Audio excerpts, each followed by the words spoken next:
All right, guys, welcome back to the next episode of the Grand Prairie PD Podcast. I'm your host, Nate, back with the original host. Yes, sir. Let's do it. Katie, that's where normally Katie would say Katie. Yes, but... we're a little reputation precedes precedes himself. Yeah. We're here today with Lieutenant Justin, we'll just stick with first names, and Sergeant Jesse. So it's going to be an interesting conversation. I've known and worked with both of you. Gotten my butt kicked by you physically. Long family history with the city, which we were just kind of talking about, and so we'll kind of rehash some of that. I imagine that kind of goes into some of what led y'all to pursue law enforcement, the history. So you made the comment that you were, as a family, coming up on 100 years of service. Yeah. So I was crunching the numbers kind of coming in, and so when I hit my time and he hits his time this year, we'll have 100 years of service with the city of Grand Prairie and our family. And so our great-grandfather was a street sweeper in the 1950s. And Which so is not a shotgun. Yeah, it's not a shotgun. So, he walked up and down Main Street with a broom and swept for the city for 15 years. And then our grandfather, Papaw, he was here from 1960 to 84, and he was the first crime scene officer we had. Yeah. So growing up in that culture, our dad's been with the fire department for 38 years, so he's carrying the load. I will not be doing 38 years. I don't know how he does it. Yeah. And then between the two of us, we'll hit 100 this year, so it's pretty cool. That's fantastic. Now, who did you say was the firefighter? My dad. Your dad. So what was that conflict like? Yeah. So I think, and I think about it a lot, and you chime in. I think Dad would have been an incredible police officer, and Mom did not want Dad to be a police officer, and so she talks about it all the time. She's like, "Man, if I just let him be the cop, y'all would have been firefighters," and kind of the way it shakes out. And so, but absolutely incredible man, and should have promoted, but he is just old school, hard charging, and so 38 years he's been serving the city and firefighter, and that's a hard job. Started back whenever we still had a volunteer fire department here, so we used to have this red scanner that would stay in our living room. So before he got full time, like 98 or 99 was when we got rid of our volunteer fire department here. So he did that for several years, going through the academy and stuff. So that's awesome.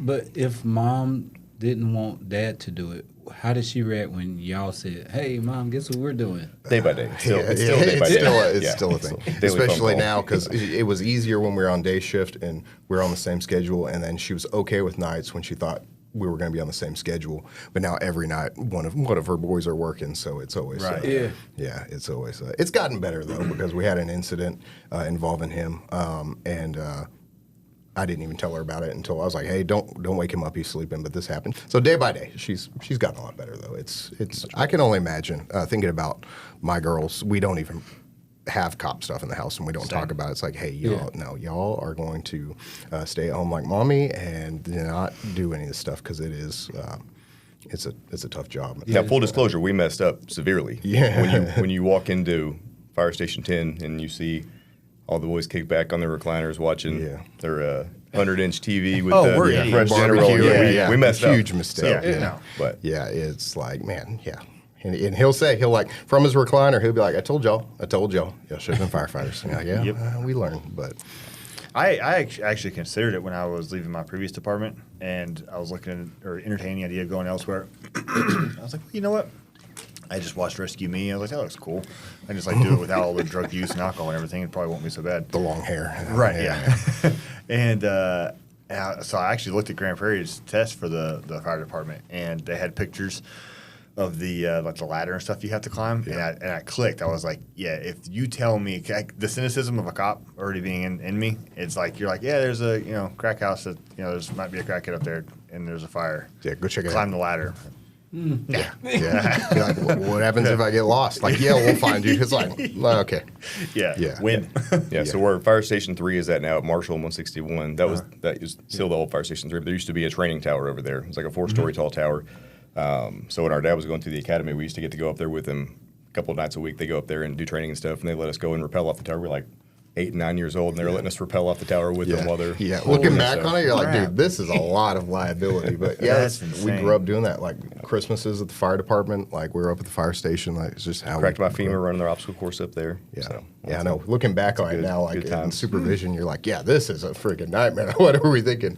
That's but for kids, in the '90s, it was just it was awesome. That is cool. Yeah. So being that close to it, I mean, it sounds you're both tailor-made to be firefighters, and then not one, but both of you want to be police officers. How did that come to pass? Well, I'll let him speak for it. But so Papaw being in law enforcement, and then our step-grandfather, he was a narcotics sergeant. And so that was a big thing in our culture. But those guys are always the coolest. I never wanted to be a narc. But I was running through childhood memories, and I don't remember ever once playing firefighter, like when we were kids. It was always cops and robbers from an early age. Yeah. And we typically were both the cops, and we'd have one of our cousins be the bad. Our dad did a pretty good job too of making sure he told the right story. So we'd hear a lot about the feces he had to deal with that day, and all the. And that's at the end of the day, like why I was like, yeah, dude, I'm not like. Like you colostomy bag, I'm like, dude, I'm out. I'm cool. But it is nice going to those like the you're like start medics. Gross. Yeah, start medics. It's clear. I cleared it, guys. Go on. But and so was it the same for you? Just kind of It never was something I was interested in. And Dad was gone so much. The fire department schedule is tough to like. At least for me. At least I'm home. Like I might be asleep, but if so just being there helps. So the schedule for me was something that I always looked at their schedule and thought it'd be good. It's a long. I mean, you think about it. Right off the bat, a third of your life will be spent away from your family if you're in fire department because you're just going to be gone. Yeah. Right. So 2 days on and something. Yeah. So it's. And he always did. I mean, I very clearly remember like playing football early on. Like he would get shift trade stuff like that just to come to our practice with us and stuff like that. So there's a lot of they. I always thought it would be a lot harder to plan for. Yeah. Especially the way you're switching days like that. It's like we got this thing in 6 months. It's like we'll break out the. Yeah, no, Dad was always there. Like whenever we needed something, but I always just remember like it's hard not seeing him for multiple days. Right. So. But when we both went into law enforcement. So he had been working on like his 12th doctorate, actually working at the seminary he was at. I just graduated. No, not really. I just graduated from college though, and I was like 3 weeks into seminary, and so then that's when I dropped out and I started my law enforcement career, and then pretty much the same time. Yeah. Okay, so you didn't start here. Where did you start? I started with DPS, so I was a state trooper. Originally, my wife and I lived in Waco. So again, I was in seminary. Was like 3 weeks in, and was a blessing in disguise because I wasn't keeping up with working full time and going to school at night. So we got into a boating accident, and my wife broke her neck. So she quickly realized that my job with no insurance wasn't going to cut it. So DPS was hired, and I had like a week to meet the deadline to get my packet turned in. So I got hired with DPS. She and I moved down to called Fayette County. It's right in between San Antonio and Houston. Okay. Real small town. So worked down there for a little while and then realized that I could work half the time and make the same money working up here. So he talked me into coming up here. Yeah, schedule was a big thing for me too. I was really on the fence about moving, and I was on the phone with Garcia. And he mentioned offhanded what shift he was on. Yeah. And I was like, wait a minute, what about the other days? He's like, oh, yeah, I don't work those days. And I'm like, what? That's my last month I was there, I worked 23 days straight without a day off. Yeah. And he was like, every time you tell me what his schedule was, I was like, man, that's really nice. Can't wait. It's a really nice. Yeah. Now, as far as DPS goes, do you have to write everybody tickets? We just gonna jump right in. Straight in. That's what everybody thinks. Sometimes, troopers. sometimes, Even me. I'm driving along. I see the black and white. You still get that? You're like, gosh, dang it. Stay away from me. No, it's a thing. It's a thing. Yeah. It's a thing. Yeah. Do you have to wear your hat though? You do have to wear your hat. Yep. So, and he said it in jest. So I got into a shooting my last week of FTO, and so I was off for a few days. And I come into work, and the very first thing my sergeant says to me when I come in, it says it jokingly, "Hey, we got to talk. You know, when you got out of your car and this happened, you didn't have your hat on, so we'll have to wrap that up. But yeah, gotta wear the hat, non-optional. Yeah. So. But there's some shooting. I can think of one specifically where there's a video of a Texas trooper. And he's getting out of the car and he's like sending rounds and he's putting his hat on as he's sending rounds. And I'm like, that is a lawman right there. Yeah, no kidding. He is switched on. So you gotta look good, feel good. That's awesome. Now, so seminary. Now, I don't. You correct me if I'm wrong, but that is a degree path with the intention of being a preacher or something similar, correct? Yeah. So my wife and I wanted to be missionaries, so we thought we were going to travel and do that. So things changed dramatically 4 kids later, but that was the original plan. Awesome. Yeah. 4-kid club. Yeah. No sleep. No sleep. Yeah, I was texting my wife earlier. I was like, "Is it bad that it's like 3 o'clock and I can't wait till it's 8 o'clock?" Yeah. So making that transition. So I guess what led to the transition? Were you both in seminary? Mm-hmm. Yeah. So I'm a nerd, and so I was studying philosophy at seminary, and that was my thing. And I was actually ordained as a Baptist minister. So I was working full time at a church, working full time at the seminary, and then going to school part time. Gotcha. And but my goal was to teach philosophy and study philosophy. And a couple of things spun me in because law enforcement's always kind of been in our blood. And I had read a book in undergrad on this author, he's a Catholic author, G.K. Chesterton. And it's a little short story, it's like 90 pages, but he talks about the need for police officers who are philosophers. And it was like a neat idea. You know, like, okay, that's kind of cool. But he spins it in such a way that I was like, hey, that's kind of a neat idea. And pretty much the same thing. I'm in seminary, I'm studying philosophy, and need insurance for my wife who has some medical stuff. And so I was like, man, I don't know how this is going to happen. So, and it's kind of, we'll share a few more of the stories, but because he and I are 15 months apart and we have the twin thing. And so everything always kind of winds up on our paths happening around the same time. So he's like, hey, I'm thinking about going over to law enforcement. I was like, dude, I think I am too. I was like, I started doing all my ride-outs. No prior conversation about it. Y'all were just independently. Yeah, it just naturally kind of happened. And so he was pretty happy down there. And the trooper thing is very attractive. I mean, they're they're elite. And yeah, and so I'm a nerd, so I was like, I rode out with Plano and Dallas, and I was doing all my research. And we grew up with Lance. And so he, can we say last names for officers? Usually K9. Okay, yeah, K9. And so we've known Lance since we were little kids, and that's cool, because he went to our church and was in our youth group. And so I ride out with Lance, and I knew I was going to get into law enforcement. I was just like, man, like, okay, like I don't like this one, kind of like the 3 bears. You're like, man, this one doesn't fit, this one's too small. And I come to ride out with Grand Prairie. We've grown up, like Grand Prairie's kind of in the blood, and I was a little hesitant, and seeing the way the department was running under Chief Dye, and I was like, yeah, I'm coming to Grand Prairie. Like, this is awesome. Yeah. And so, and so at that point, Grand Prairie and Irving were like my 2 that I was looking at, and thanks be to God, like I put in with Grand Prairie and got picked up, and so it went good. Y'all grew up in Grand Prairie. Yeah. And the area y'all grew up in is, at least, and I wasn't there at the time, but now is, I don't want to say like it's a bad area, because it's not a bad area, but a lot of times what happens is people that you can have like a generation of people will get older. Yeah. They start to die off, or get put in homes, or whatever the case is, and then homes get passed down to people with drug problems. There's a lot of calls for service in that area. Yeah.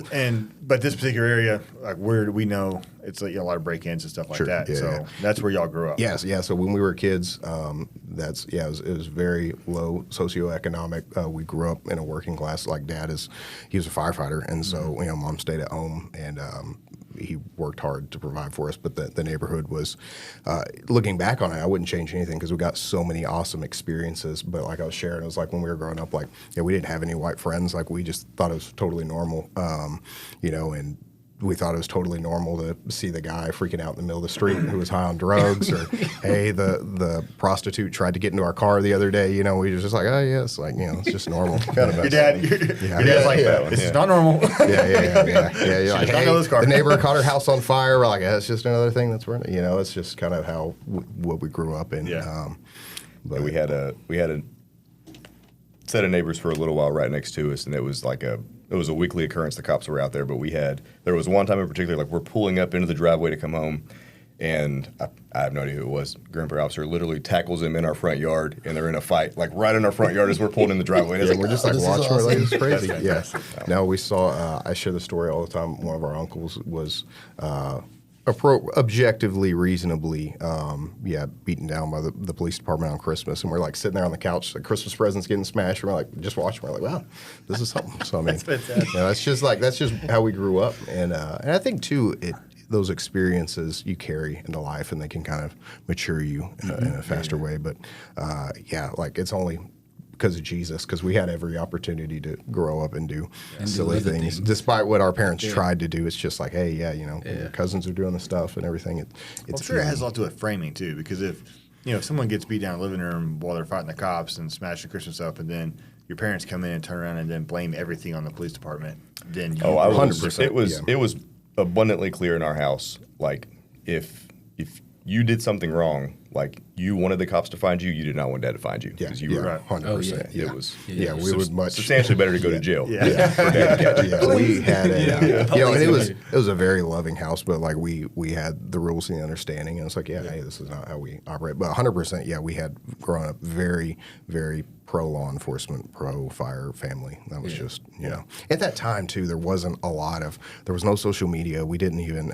I'd forgotten about this. We just had one phone in the middle of the house with a super long cord, and so my daughter's asking. She's like, "So what happened when people called?" And it's like you had to run and go get the phone, and then like the internet came out. When we were older, and then it's like I got 100 hours on AOL. So we can do this. And I'm like, Mom, don't pick up the phone. Oh no, and then you get kicked off, but so it's just a different time, I think. It's funny you say it because I read something that people are going back to that concept as far as having a centralized phone. It's not necessarily like a house phone, but it's like a house cell phone, basically. It's cool. Now, you and I'm almost positive I'm correct. You were both homeschooled, correct? Yeah, we were homeschooled until I was 8th grade and he was 6th grade. Oh, okay, cool. Yeah, I was also homeschooled, and so I got kind of as far as my exposure to that culture, very different than what than y'all's lifestyle or what y'all were exposed to. You're not the traditional, religious homeschool family. Do you think that helped you a lot as far as like being exposed to some of those things and seeing those interactions with people? Because homeschoolers are not known for their ordinary social interactions, but you're both obviously well-adjusted people. You think that helped out? We were at our church a lot, so we did stuff pretty frequently at our church, several times a week. So we were interacting and doing stuff. But I like to think that we beat the odds and we weren't the the awkward, but we were. Looking back, we were headgear and all. We were. And we both homeschool. Well, our wives homeschool our children, and I think too, like coming from I did time in SRO in the school resource.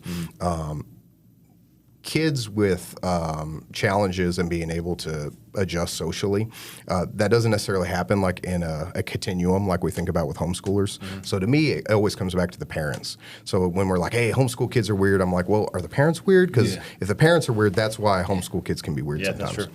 So, and you see the same thing like in public schools. You're like, hey, that kid's weird. Well, let me see his parents. Let me see his culture. Sure. And so our parents were both very well adjusted and socially outgoing. And so I think that was probably more. I also got to defend our homeschool brothers out there who are getting, because it's hard, man. I mean, especially now with like the way society is and stuff. I mean, it's nice to be able to have a big hand in what the curriculums you're following, what your kids are exposed to. Yeah. So when it comes to the homeschooling, most people that I talk to now are saying that you can do it for 3 to 4 hours a day and get whatever curriculum done in that time span. Yeah. So that means that we are actually going to public school and wasting a lot of time. Yeah. Oh, dude. Well, and when you think about it, because it's just like from a programming thing, like as a parent, you're able to address your child's needs right there, and you're not reliant on other stimulus to make sure that they can conform to the needs of 30 other kids. I'm talking about various drugs and things that necessarily have to happen so the kid can function in that pool. Like our daughter, she would probably struggle with 30 other kids. With I think every kid, you throw them in there for 8 hours a day. Like that's not a normal environment. In a homeschool environment, yeah, it's like, hey, we need to take a break. Like we're taking 20 minutes off, go run a few laps, and then we'll come back. Like there's no way to do that when you have that many kids. And so yeah, my wife and I have just now started kind of talking about it. But like my 12-year-old, super smart, like loves math and science and that kind of stuff. Knock his stuff out real quick, and then he's sitting around just bored. So we've been having some conversations as far as like, okay, what kind of alternatives look like.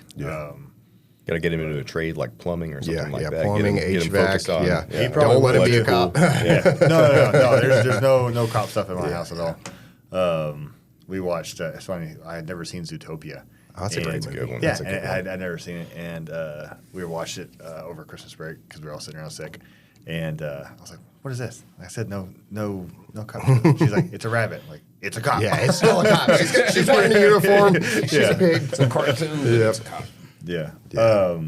I realized we talked about your whole family history, and we've had just 2 random pistols sitting on the table. We have not done before. You want to walk us through this and explain this a little bit before we you want to go, or you want me to do it? So our great-grandfather was an officer here in the 60s through the 80s, so these were the guns that he carried. So this was the first one that he carried. It's a Smith & Wesson 38 Special. Talking about this one? Yeah. And then this one here is a Smith & Wesson 357. Yeah, so in the 60s and the 70s, and law enforcement as a culture was realizing that the 38 was not an effective round for our purposes in law enforcement. Yeah. And we had a specific instance in Grand Prairie where officers were trying to take down an armed assailant who was trying to kill an officer, and the 38 wasn't effective, so they went to the 357, and that's what he carried for the rest of his career. And then I'm not a big sentimental guy, but we got those, and they were very special to me because it's like, awesome. Man, this is awesome. So. Yeah, he passed away in 2010, and our pappy gave him to us a few years ago. Yeah. Oh, very awesome. So that's awesome. Like a display or something. Yeah.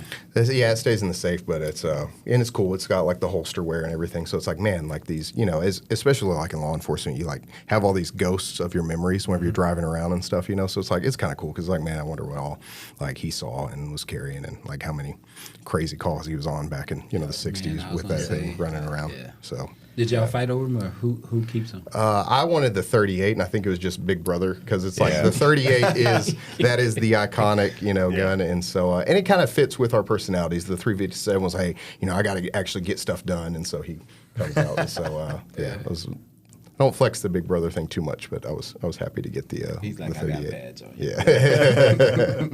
Yeah.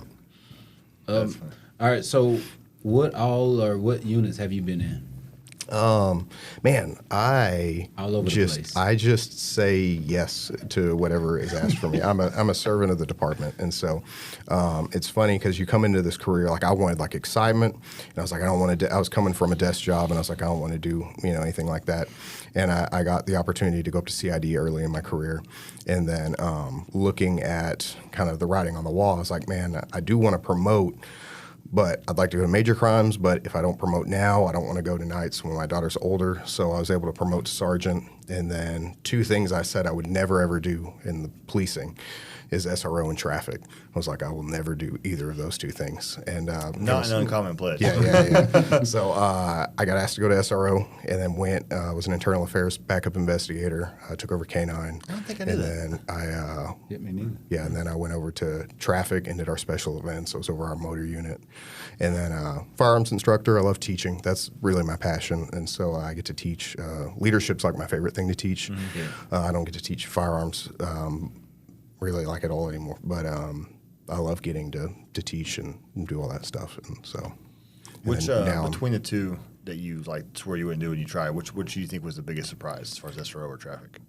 In terms of whether I liked it or, because I wound up loving both. I don't think I figured I would probably enjoy traffic, especially because I was taking over like a lot of the special events stuff and all the big events, and I'd already kind of loved that. I was surprised at how much I liked SRO because at the time I did not like kids at all, and then having kids really softens your heart to all kids. But I loved I like problems. That's like what I enjoy doing is I like fires and I like trying to fix problems. And in SRO, it's, there's 32,000 kids in the district, and there's always something going on. So you were one of what, 2 supervisors? 1 to 2, sometimes 1, sometimes 3. But I was kind of the one that was always there and was just always willing to always be getting in the mix. And so my phone would typically ring about 110 times a day, just constantly fielding stuff. And then I got the opportunity to promote, and now I'm back on night shift. So Is it a relief to be back on that shift? Oh, define relief. So relief from sleep. The kiddos, So be careful how you answer that. How old are your kiddos now? 9 and 5. Okay. Yeah. So we homeschool. So it's funny because my whole family are night owls, and being on in traffic, and then I promoted as I was a day shift commander for a little bit. I would get up at like 4, and then go out in the garage, work out, and then get on duty and stuff. And so you're going to bed early. And my kids all stay up. My wife stays up till 2 a.m. And so now I actually get a little bit more time with them. Yeah. And I guess I'll sleep when I die or something.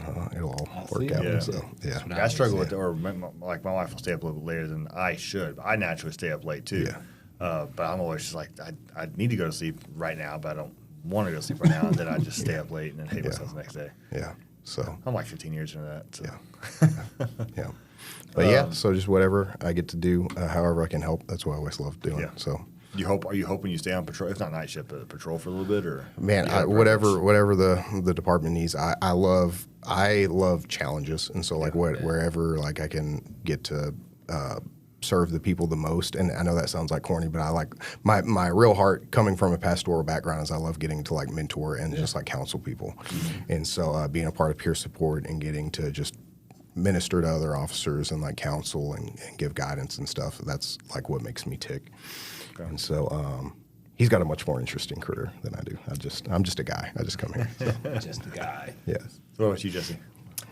So I came over here. I got on our SWAT team about a year after I've been here. So I'll hit 10 years this August on our team, and then been a field training officer, and I spent 5 years in our deployment unit.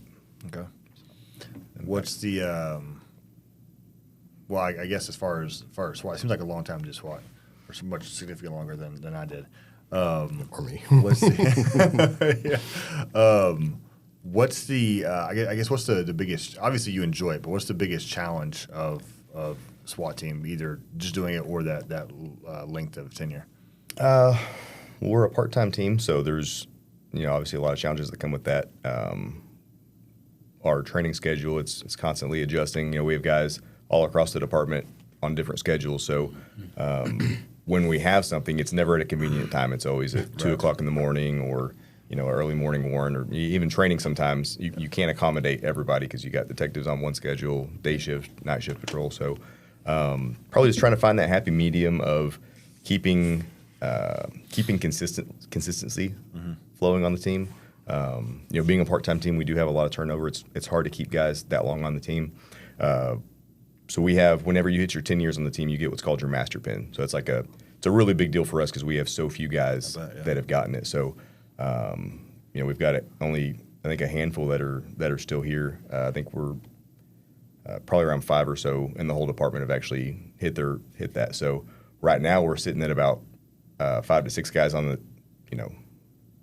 about to be 5 on the team that actually have it. So this is, I think, the longest tenured that we've kept guys on the team for as long as we have, just because it's hard to balance the work-life schedule on top of a constant call-out schedule. So it's where it's probably important as far as the I don't know what the word I'm looking for is, but that camaraderie and that culture within the team. You have to have something that can be put on paper to keep guys there, because a part-time team like that, it's without certain certain benefits, it's really just kind of like a calling. It's just something you have to like really be pulled to, and something has to really anchor you there. Yeah, but we had a call out a couple years ago for a murder suspect, and it was pouring down rain and like 40 degrees outside, and we're standing outside for like 2 hours just getting dumped on, and it's like we're all sitting there like, hey, man, is this worth it? Like, do the perks outweigh it right now? And at the end, we all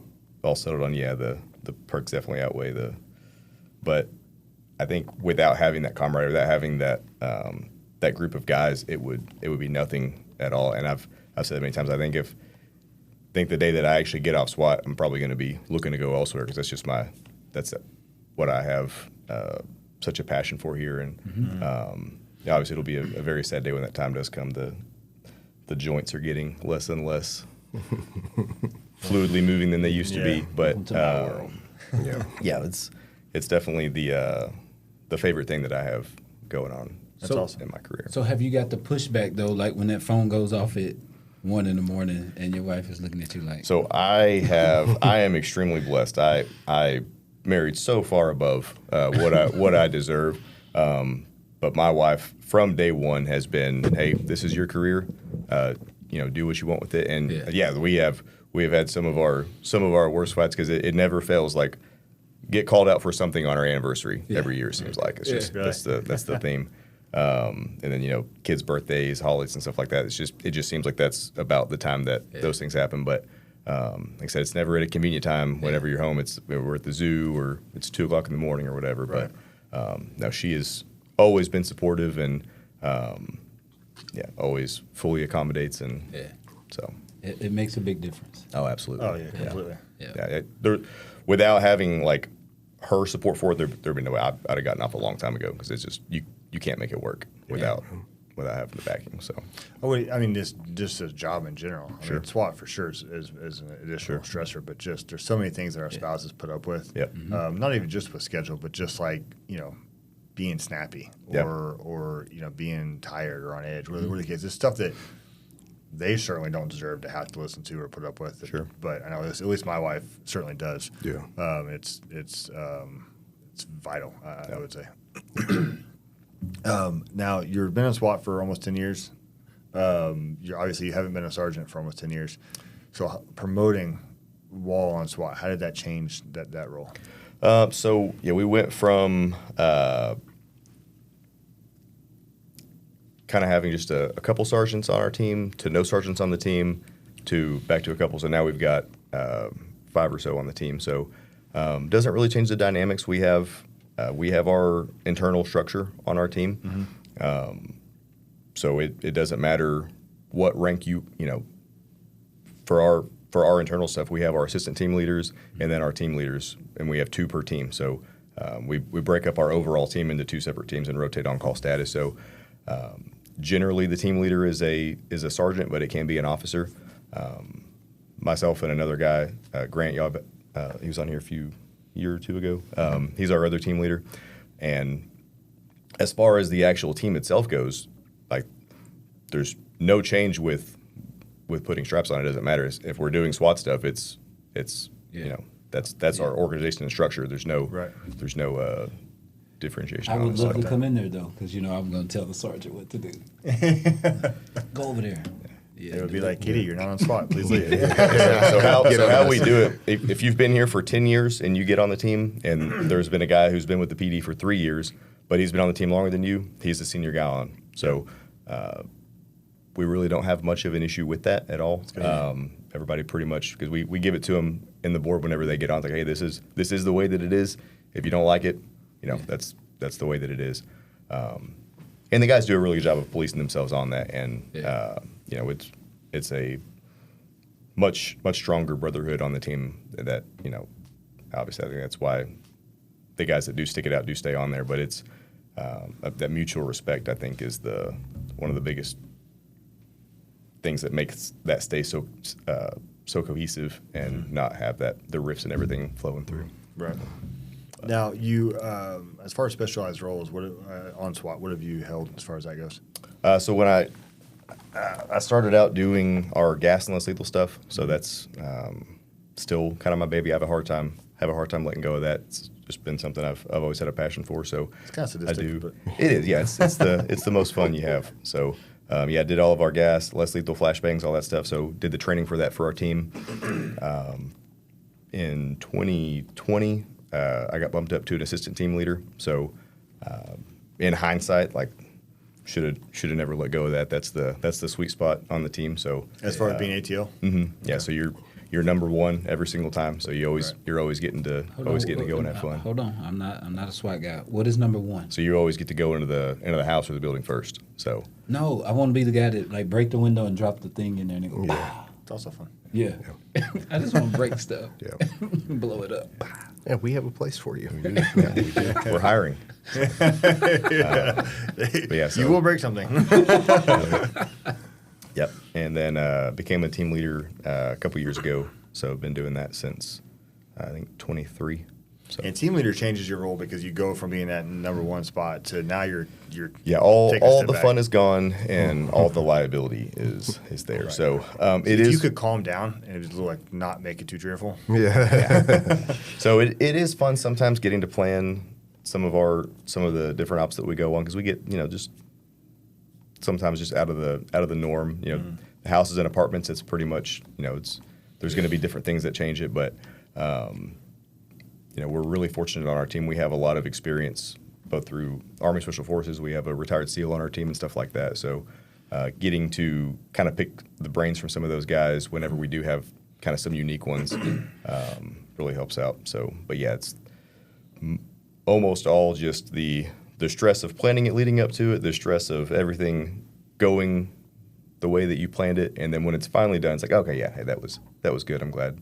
But that being said, I don't think I would ever want to give that up and go back. I firmly enjoy that role, and I think that's now that I'm there, I think it's the best place, and I wouldn't want to go back. But always think back to the days of just carefree, showing up and doing what you get told to do, and breaking and blowing stuff. Yeah, breaking windows out and stuff like that. I imagine it's a different kind of camaraderie too. Almost not to sound corny, but almost maybe more parental in nature in the sense that like. When you're hitting the door with somebody, that's one kind of camaraderie. It's like I'm willing to die for you, you're willing to die for me. We're going to go do this together, as opposed to you're just trusting your guys. Like, hey, my career is on your shoulders, and I'm trusting you're going to go do the right thing. Yeah, and a lot of that just comes from just the time we spend together. We always talk about trauma bonding, right? So the days of getting stuck in July training for 12 hours and just having a horrible time with it, or standing in the pouring rain and the freezing cold. That combined with all the training and all the extra stuff, it builds those relationships that, you can almost kind of anticipate what the guy in front of you is going to do before he does it. And when you get, along with that, like having that mutual respect and love that we have for one another, like, I'm closer with a lot of those guys than I have been with any other friends that I've had. And it's just, we may not even be that close or hang out outside of work that much. But just because of some of the experiences that we've got to have over the years, it kind of forges that and makes that bond and trust substantially higher. Right. So. All right. So when y'all aren't here, how are we? What is it? Resting, decompressing, whatever word you want to use. What are you doing when you're not at work? Oh, what's that? No. So I'm a nerd. I can't stop myself. I don't know. So we dealt with, I was working on my doctorate, and my wife had gone through breast cancer a few years ago, and so I'd taken a break. She's good now, but so I started the doctorate back up right at the same time I promoted, and so it's like, what am I thinking? Like, this is a horrible idea, but because our promotional process is he says that every time. I'm like, hey, I'm going back to school. He's like, why? He's like, why are you doing this? I'm like, I don't know. I can't help myself. Because our promotional process, which you routinely score very high on, is. They're taking anybody. You just show up. We need bodies. It's a grueling process as far as the reading and the written exams. I hope I never go through it again. It is horrible. Really? Yeah. So LT is top for you? Yeah, I have no intentions of taking another test. It is, Give it time. I was going to say I can actually say that and mean it because I did not get the brains in our family, but give him a couple of years, he'll be bored again. And hopefully the doctorate will be good enough. But how grueling was the studying process for you? So you hear guys talk, and this is, I'm not making fun of anybody because this is my fear and a huge reason why I was like apprehensive about testing. But like you hear guys like, I'm studying 16 hours a day. And it's like, okay, but then you see the scores, and you're like, where are you? But then when you are testing, you're scoring, mid upper 90s every time. What is your study process? Well, I think like being a nerd and just having been like studying Greek and then being in school, like I've been in school the whole time. And so it's like you have to be conditioned to know how to study. Yeah. So that's why like anybody who ever like wants to test, like I don't have all the answers, but like the main thing is figure out how you retain material the best and then do that. Yeah. And so that's like whatever he was studying, I was encouraging him. It's like, hey, don't try and do what I do or what Lieutenant Turpin does or whatever. Like figure out what works best for you and your family. This last process was the hardest just because life. It's like, hey, I've got 2 kids now. The position I'm in is more stressful. You know, I promoted to sergeant out of investigations. So that was very accommodating for my schedule. Right. It's like, hey, I would get off at 5 o'clock. I would sit at my desk until about 7:30 studying. I would go home, eat dinner, and then I would study until midnight. And then I would get up, and then I was able to just be in the books constantly. Now it's like, man, you've got all their phones ringing, you got the tension, you got the wife, you've got school, you've got kids. So it gets harder. So the main thing that I think the theme I always have for people is consistency. So it's like, because you don't want to burn out. So it's like figure out how much time you can devote to at a minimum every day and then do that. And then just stick with it. And that's like kind of my philosophy of life in general, like working out. It's like, man, I can't devote 1 to 2 hours every single day, but I can devote 20 minutes of hard work every morning in my garage and just do it every single day. Or like with your diet. It's like, hey, yeah, you can cheat a little bit, but like overall, if you look at 90% of your time, are you putting in good things into your body? And so same thing like with studying is it's just like, hey, either way you slice it, it sucks. Right. It's like, hey, we got like 2,000 to 4,000 pages of material. You got 3 months to learn it. And this is just how it is. And then it gets done. And then the test is done, and you're like, now it's time to keep studying because now you got to write, and you don't know what's going to be on. And then you got an oral board, and you're going to get grilled for an hour, so you got to keep studying. And so we have a good process out of all the processes. I think it's the best, but I don't want to go through it again. It is brutal.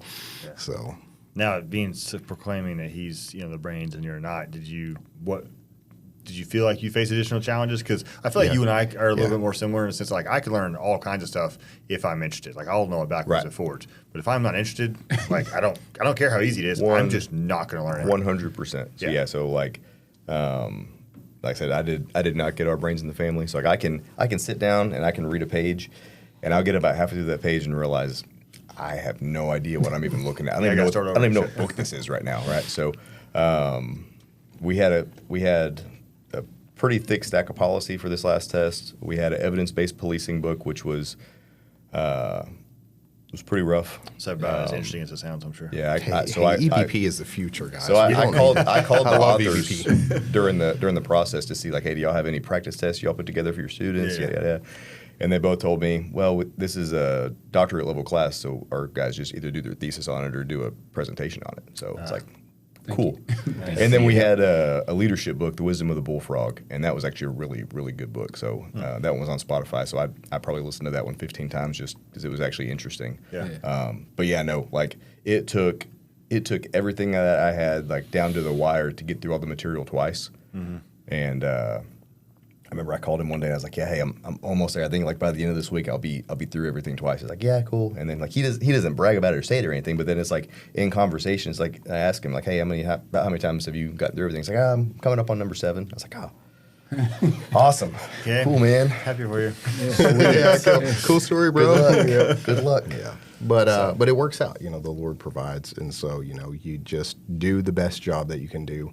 And he absolutely killed it in the last process. And so, he's very humble, but he's extremely capable. So that's the main thing if you're looking to promote is like, man, figure out what you can do. And for anybody in life, especially in law enforcement, and this is the gift, if I can talk real quick about philosophy, this is the gift of philosophy because you learn how to see the world and be able to describe the world and to put things systematically in a way so you can order it. So in the same way that if you're trying to take down a house because you got a hostage rescue, you're on a massive critical incident, you're trying to figure out this book and just be able to process things in a way. It helps you systematize things and almost see things in a very scientific way that makes it easy to block information off and package it, and that way you can pull it later. So we should all be philosophers. I'm putting together a philosophy class. I hope you both take it. So I was about to ask you, you kind of made the joke, like, why are you going back to school? But legitimately, like, why are you going back to school? I don't know. Yeah. No, so especially coming out of my last position, I'm getting my doctorate in emergency management, disaster preparedness. So just if I ever have the opportunity to continue to just grow in my career and stuff like that, I think there's always a good need for, growing in that area. So whenever you're talking to people who are good at talking, sometimes you got to read between the lines. So when he said a minute ago, I don't see myself ever taking a test for chief, everything else he just said says that part's not true. No, I says I have no intention of going through our testing process. It is so grueling. Yeah, so it is interesting. So who knows? Who knows what will happen? No, I think we'll be perfectly fine if you do. So yeah, well, thank you. I appreciate it. No, I love people, and I love getting to be when I took over this new shift, I told them, I was like, hey, my goal is to be the best lieutenant you've ever had. In every position I've been at as a supervisor, I've been like, hey, I want to be the best sergeant you've ever had. And so you're never going to come to work and be like, man, I got to ask for a day off, and Sarge is grumpy or stuff like that. It's like, man, leave it at the door so your people can always trust you and count on you when to go and get stuff. And the same thing for him, it's like, man, when it's the 11th hour and everything is falling apart and my family's falling apart and work is crazy, who can I count on? Yeah. And having a sergeant or lieutenant that you can count on is money in the bank for our people. So, yeah. I do offer kind of a counter perspective on that, though. I do think that in some ways our profession is getting too good at becoming well balanced and taking care of their people, because there's something about having that one old night sergeant that's just a mean son of a bitch, and every single rookie is just I don't want to go talk to him, but then your trainer's go ask him. I think every culture, you need diversity of thought in everything you do. So, sometimes they'll be like, hey, this guy's taking the test. I'm like, perfect. We need him. They're like, no. I was like, no, hey, no, you need a variety of people, and you need your voice in the wilderness screaming and everything, because he's a check. It's like, hey, here's our far curb line, and so here's how we know. And so, okay, if he's rallying everybody, it's like, okay, cool. Now we need to course correct over here, because if you're too far over here and you coddle everybody, people are people, so they're gonna. But if you're too harsh, and so you always want to be in that sweet spot where your people, we talked about paternal care. So it's for me as a leader, it's I lead the same way at my home that I lead here at work. So you are my kids. I love you. I will do anything for you, but we have rules. And so I don't like discipline, but my kids know, hey, Daddy loves me and he will do whatever he has to do, and I will always be loved and taken care of. Mm-hmm. But Daddy has these rules, and I have to stick with them. And there's freedom and grace in that, because hey, I know if I do something like this, I know I'm not going to get thrown out of the house. I just know, hey, yeah, I'm going to get yelled at or I'm going to get in trouble. But the same thing, going back to our childhood, it's we always understood that our parents loved us. We just knew there were consequences, so we stayed in the line. And so. Yep. Yeah, I'm getting to the portion of parenting it's kind of exhausting, because I try to take the same approach, but my 12-year-old is a lot like me, and so when it's hey, this is the rule, this is what we're doing, it's okay, why? Yeah, and it's and I don't want to kill that, because especially I think in this day and age more than ever, I don't want my kids listening to authority unquestionably just because they are a member of this government or they're a member of this organization. That's dangerous, I think. And but it's so frustrating when sometimes it's just just shut up and do it. I'm your dad, and I always swore I'm not going to be the person to say it because I said so, but it's man, sometimes the answer is sometimes you have to, because I said so. It's such a frustrating thing. My philosophy for police course, and you will love it, because it's being able to answer those. Because just drilling down hey, we do this, and you're well, why? And you're I don't know, because whatever. But it starts to drill, and your kids also can serve as check marks for you. So you're yeah, true. Why do we do that? Hold on, let me think about this so I can speak systematically about why I'm telling you why we're doing. Yeah. And then if you can take those reps that you get at home and bring them back into work, and then take your reps at work and bring those back to be a better father and a husband, it's hey, you're just going to grow as a person. Yeah. Now you referenced a couple times the course you're teaching. You can go and plug yourself. What are you teaching and where are you teaching? So I teach leadership, and philosophy is ingrained in all my courses. And so a lot of guys have approached me and asked for me to hey, I want to learn more about how to read better, how to think more systematically. You keep talking about ethics, you keep talking about all of these cool things. I want a primer on it, and so I'm hoping to get that developed. It's on my triage list of my coming course. So I'm hoping to be able to push that out here in the next year, and then I gotta get approved by the chain and stuff. But it's approved. Put my badge. Yeah, right. Yeah, Katie says it's good to go. That's The last thing on the promotional process, though, for like for guys that are thinking about it in the future, though, kind of what we talked about before is having that understanding at home of that. So having the support of your spouse to study, like 100%. Like if you're not back at home to do it, it ain't gonna happen. Like 100%. So like my wife was extremely supportive. So like I had a small window on my days off during nap time to study, and like she did a great job of, she would take our other son during my daughter's, homeschool time, and keep him in there, keep him quiet, so I could put the headphones in or put earplugs in and just kind of zone out for a couple hours and get it in. But having that support and backing at home, I think is one of the biggest things that guys need to stop and assess before they even consider it, because without that, it ain't gonna happen. I've heard the stories of. Did you use what was it, like vacation time to just, I'm gonna take off and study for 3 or 4 hours? A little bit here and there. Yeah. I tried not to burn a whole bunch of it. So, but it's everybody has a different system. For sergeant, I took off like the last, I think, 2 weeks just to study. Complete waste of time. Like I always tell guys, don't do it, like, because you're not gonna cram. But some guys have success in cramming. Yeah. Me, I'm like, I just didn't take any time off, and then it's just like, hey, by the time you get to the end, you're on fumes anyways. Yeah. And so it's like, I didn't want to waste any time. And then two, like you talked about with the support structure, like you're starting your career over. So like you're going back to nights for who knows how long, like there's only 9 lieutenants. And so it's like, I could theoretically spend the rest of my career on nights because of seniority. And so that's what killed it for me. Like I think I would really enjoy, I don't know that I'd be good at, but I think I'd really enjoy being a patrol sergeant. You'd be solid. Yeah, you'd be good. We need you. We'll never know. Yeah. But and a lot of it's because I lateraled over, so my kids were a little bit older. My wife, again, super supportive, kind of same thing. I think I like 2 weeks into the material. And I just could not shake the fact that whether it was 6 months or 12 or 18 months, because everyone's like, oh, you'll get off nights quick. It's like, if I don't, or even in that 6 months, like I started having dreams about the stuff I could potentially miss with the kids. Yeah. And I was just like, nah, I can't. It's just not going to be in the cards for me for a while. It's a sacrifice. It is, and and I had like a crisis because it's like it was Sunday night. It was my second night shift, and I had like all of the new stuff I had to do, and like didn't sleep good. I'm like, man, I was like, what was I thinking? Yeah. It's like I was on day shift safely, like could have gone days A anytime I wanted, and you're like, man, well, it is.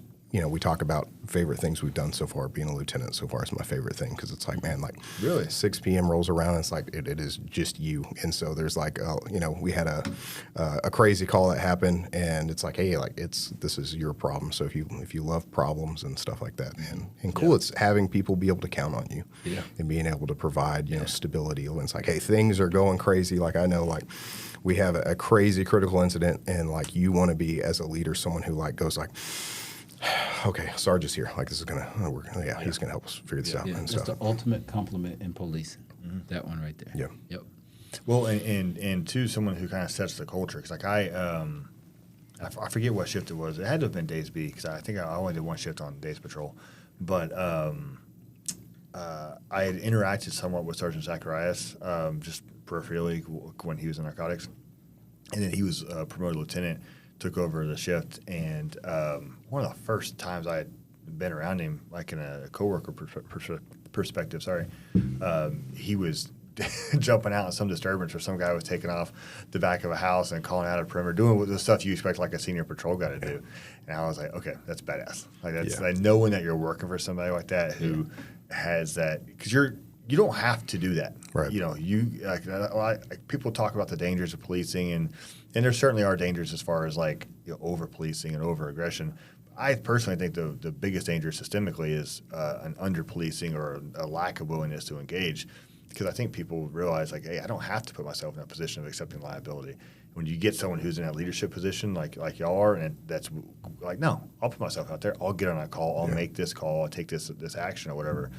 That speaks to to the shift massively, I think. Yeah, and just leaning into that. So it was like I had only been promoted a couple days, and I was out pulling traffic, which isn't super common for like lieutenants. And they're kind of like, hey, like you got other stuff to be doing. I was like, I know, but I need to be out there with the guys. Get a ghost gun. Wound up being used in a shooting in Dallas. And I was like, man, this is awesome. I'm like, dude, this is good to go. I'm like in there booking it in. The city starts falling apart, like foot chases. And he's like, hey, LT, like I'll book your gun in. I'm like, nah, dude, like I got this. Like I'll get out there in a minute. But yeah, it's tough whenever you don't get to do all of the fun stuff. But it is important that you get out there and show. And that's one thing I'm just so proud of him because he just like kills it like in every metric. And so it's a big win for the department picking him up. So I concur.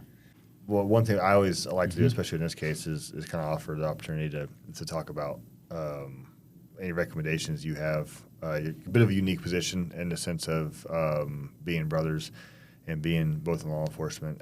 You're also both in different roles as far as the level goes. So I guess, Jesse, with you first, is there anything you would say to someone who's considering starting law enforcement, considering promotion, considering moving one department to another like you did? Yeah, so Chief Dye told me whenever I came over here, it's like, hey, whenever you start a new job, make it a point to remember the bad things of why you left that job. Because there's always going to be times when you stop and think like, man, the grass was always greener over here. I should have stayed or should have done that. So like making it a point, because it's very easy to look back and like, man, like I should have done that. But then when you actually stop and think back on like, oh yeah, no, hey, that sucked. This is why I'm doing this now. I think starting out in this career though, just being open to doing different things. Like he said, never would have in a million years pictured him having red loops on in traffic, but he went and he loved it. So I think just being willing to try new things, to do things that maybe don't fit your comfort level.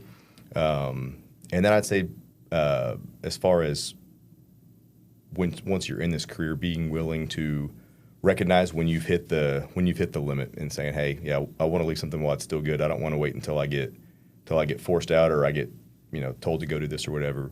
Leave it while it's good. And I think part of that is with constantly going from not constantly, but just throughout your career going experiencing different units and getting to do different things. So you're not just having done one or two things your whole career. You get to kind of experience and broaden your horizons and see every aspect of it. At the end of the day, you're gonna I think feel a lot more fulfilled and feel like you didn't leave anything on the table. You did everything you set out to do, and so yeah, that's a good word. That's a good word. So it was a couple days ago. It's like 11:30 at night, and I see a car rolling by, and it's in one of our high crime areas. So I'm out there, make a stop. It's occupied 4 times. I'm like, oh, this is going to be a good stop. It's going to be a good stop, and get back there. And backseat passenger's wearing a DBU hoodie, which is where I got my undergrad. And I'm like, hey, y'all go to DBU? And they're like, yes, sir. I'm like, cool. I was at DBU. I tell them I was at DBU. Backseat passenger, without hesitation, goes, sir, I wasn't even alive yet then. And I was like, man, that cuts That's deep. a wild thing to say. It's a wild thing to say, yeah. So the driver immediately is like, dude, you can't say that to a cop, dude. And I was like, no, it's fine, guys. Yeah, I get it. Tear rolls down. The tear rolls down my white hair. But but each and every day we have is a gift, and it's an opportunity to serve. So, like, be committed when you lay your head down at night to run through your day and to be thankful for the grace that you had to touch the lives that you had. And then when you wake up each day, offer up just another opportunity that you've woken up into, like, really not in a morbid way, but to recognize that, like, hey, we only have a limited amount of time here to do good for others and to love others. And that starts with our family. And then that starts with the people that we get to encounter in this job and the people that you're responsible for. So really with an urgency, taking every single day to recognize that, man, like, my time here is short, and I want to leave a legacy of love and grace and excellence. And so being devoted to serving others, starting with a commitment to yourself and being excellent, and then loving your family, and then from there loving this place, because we have the Grace Department and then some of the greatest, most incredible people. And so being able to positively touch people's lives, not just in a way that's like, hey, I'm reading a book at you or something, but actually like when the rubber meets the road, being someone that people can count on to bring positive change. Yeah. That's awesome. Couldn't have said it better myself. Yeah. Really All right, that's by KD, by the way. Direct quote. Well, I sure appreciate it, guys. Anything else? Anything else from you? No. So, in conclusion, we are testing March 2026. So, a couple months. Get online and check it out, and all of the requirements are on there. Yep. GrandPrairiePolice.org? Yes, GrandPrairiePolice.org. Well, sure appreciate it, guys. Yeah, thank y'all. See y'all next time. All right.